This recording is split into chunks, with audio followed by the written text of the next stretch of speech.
Hello friend, स्वागत करती हूँ आप सभी का मेरे चैनल काजल विद लाइफस्टाइल में।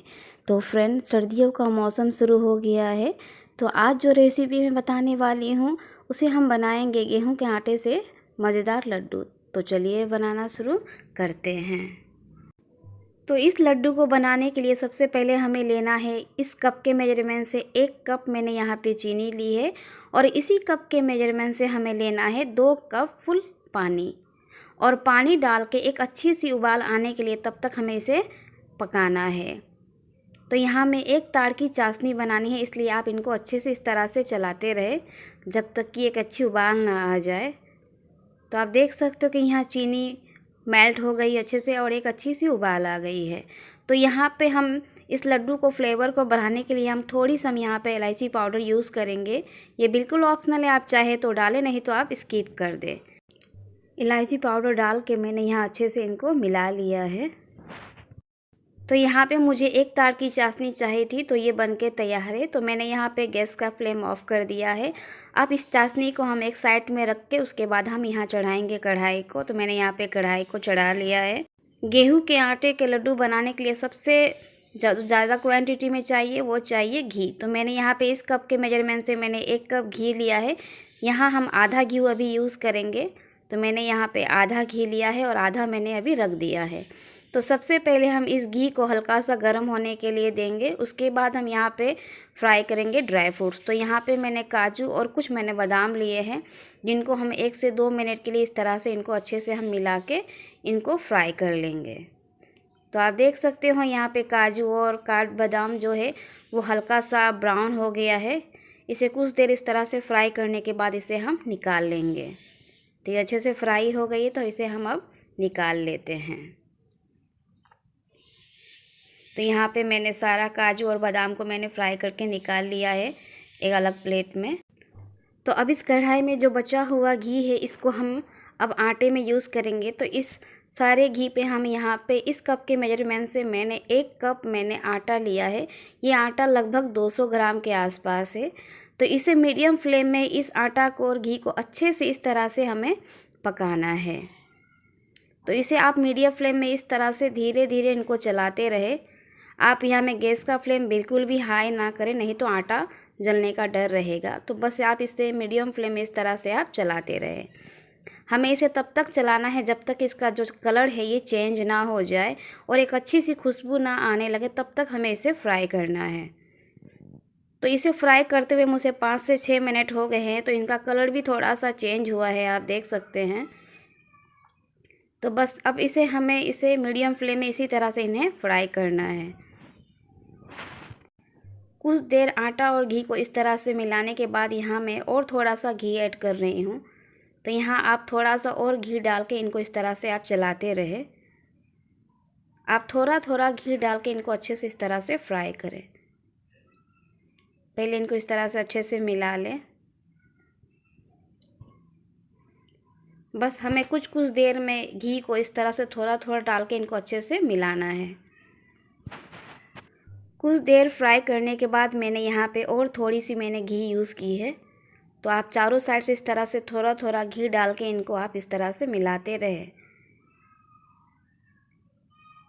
तो इसे आप इस तरह से मीडियम फ्लेम में ही इनको पकाएं। लगभग मुझे इस आटे को पकाते हुए 10 मिनट हो गए हैं और एक अच्छी सी खुशबू आने लगी है और इनका कलर भी काफ़ी चेंज हो गया है, आप देख सकते हो। तो आटा को फ्राई करते करते इनका जो कलर है देख सकते हो आप, काफ़ी चेंज हो गया और हल्का सा गोल्डन ब्राउन कलर लग रहा है। कलर भी दिखने के लिए काफ़ी अच्छा लग रहा है। तो इससे ये पता चल रहा है कि ये आटा जो है ये अच्छे से इनकी भुनाई हो गई है, ये देखिए। और इनकी जो खुशबू है ना ये बहुत ही अच्छा आने लगा है, सौंधी सौंधी सी खुशबू आने लगी है। तो इसे हम कुछ और देर के लिए इस तरह से हम फ्राई करेंगे। तो बस आप इसे मीडियम फ्लेम में इस तरह से चलाते रहे। तो बस अब इसमें हम ऐड करेंगे वो बना के जो मैंने चाशनी रखी थी। इस चाशनी को हम यहाँ पे थोड़ा थोड़ा डाल के इस तरह से इनको मिलाते रहेंगे। तो आप यहाँ पे चाशनी थोड़ा थोड़ा डाल के आटा में इस तरह से आप इनको मिलाते रहें। तो यहाँ पे मैंने थोड़ी थोड़ी करके मैंने सारी चाशनी को यहाँ पे इस तरह से आटा पे डाल दिया है। और गैस का फ्लेम आप मीडियम ही रखें। और इस तरह से इनको चलाते रहे और चला के इनको इस तरह अच्छे से मिला लें। चाशनी डालने के बाद हमें आटा को तब तक पकाना है जब तक कि ये कढ़ाई को छोड़ने ना लग जाए। तो बस आप इस तरह से मीडियम फ्लेम में इनको चलाते रहे और आप देख सकते हो कि ये कढ़ाई को छोड़ने लगा है। तो अब हम यहाँ पे यूज़ करेंगे ड्राई फ्रूट्स, जो मैंने फ्राई करके और मैंने इसे दरदरा करके छोटे छोटे पीसेस में मैंने कट कर लिया है। तो आप यहाँ पे इस तरह से सारे ड्राई फ्रूट्स को आप डाल के इनको अच्छे से इस तरह से मिला लें। ड्राई फ्रूट डालने के बाद इसे हमें 4 से 5 मिनट के लिए इस तरह से इनको मीडियम फ्लेम में ही पकाना है। तो बस आप इनको इस तरह से आप चलाते रहिए, ये अपने आप पैन को छोड़ने लगेगा। तो यहाँ पे मैंने 3 से 4 मिनट पकाने के बाद मैं यहाँ थोड़ी सी बची हुई जो घी थी मैं इसको फिर से ऐड कर रही हूँ। तो यहाँ पे जो बची हुई घी थी मैंने यहाँ पे उसे डाल के इनको फिर से आप अच्छे से इस तरह से चला लें। तो यहाँ पे मैंने इस तरह से इनको अच्छे से चला लिया है। तो ये गेहूं का जो आटा का जो लड्डू बनाने वाले हैं ये अच्छे से पक गई है। तो मैं आपको थोड़े से हाथ में लेके दिखाती हूँ कि ये गोल होता है कि नहीं। अगर ये लड्डू का जैसा शेप हो इसके लिए आप हाथ में थोड़ा सा लेके आप इसे राउंड राउंड बना के देखें कि ये राउंड राउंड होता है कि नहीं। तो मैं आपको दिखाती हूँ, ये देखिए ये अच्छे से गोल हो गई है, बिल्कुल भी हाथ में चिपक नहीं रहा, यानी कि ये लड्डू के लिए तैयार है। तो यानी कि गेहूं का जो हम लड्डू बनाएंगे वो बनके तैयार है। तो गेहूं का आटा का जो मैं लड्डू बनाने वाली हूँ ये अच्छे से पक गई है और ये लड्डू के लिए बिल्कुल तैयार है। तो यहाँ पे हम गैस का फ्लेम ऑफ़ कर देंगे। तो यहाँ पे मैंने गैस का फ्लेम ऑफ़ कर दिया है और इसे हम ठंडा होने के लिए एक अलग बर्तन में इसको हम ट्रांसफ़र कर लेंगे। तो अलग बर्तन में ट्रांसफ़र करने के बाद इसे आप ठंडा होने के लिए रख दे 10 मिनट के लिए। तो इसे मैंने 10 मिनट के लिए ठंडा होने के लिए रख दिया है ताकि लड्डू बनाने में आसानी हो। तो लड्डू बनाने के लिए जो मैंने ठंडा होने के लिए रखा था वो अच्छे से ठंडा हो गई है और इसे मैंने एक अलग प्लेट में निकाल लिया है। तो इस तरह से आप एक हाथ में थोड़ा थोड़ा लेके इनको राउंड राउंड शेप में इस तरह से आप लड्डू की तरह तैयार कर सकते हो। तो इस तरह से देखिए मैंने एक लड्डू तैयार कर लिया है। तो इस तरह से दूसरा लड्डू भी हम तैयार करेंगे। तो दूसरा लड्डू जब आप तैयार कर रहे हैं तो देखिए बीच बीच में कहीं कहीं ड्राई फ्रूट्स के जो दाने दिखाई दे रहे हैं, तो इनसे इनका लड्डू का जो लुक है वो और भी अच्छा लग रहा है दिखने के लिए। बीच बीच में जो ड्राई फ्रूट्स दिख रहा है इनसे काफ़ी लड्डू दिखने के लिए अच्छा लग रहा है। तो इस तरह से मैंने दूसरी लड्डू को भी मैंने तैयार कर लिया है। तो इस तरह से मैंने एक एक करके सारे लड्डू को मैंने तैयार कर लिया है। तो इस तरह से आप एक एक करके सारे लड्डू को आप तैयार कर सकते हो। तो ये देखिए, तो इस तरह से मैंने एक एक करके सारे लड्डू को मैंने तैयार कर लिया है। तो गेहूं का आटे का लड्डू बनके तैयार है।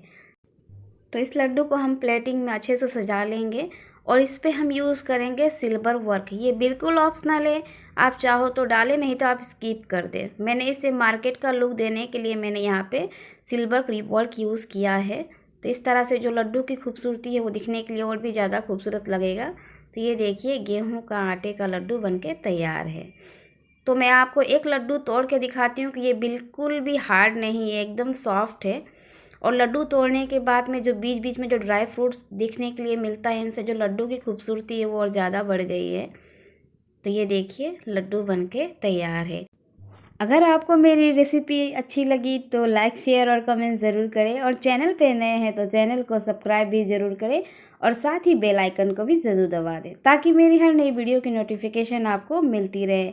मैं कुकिंग से रिलेटेड ऐसी वीडियो लाती रहती हूँ। तो मिलती हूँ नेक्स्ट रेसिपी के साथ। Thank you for watching.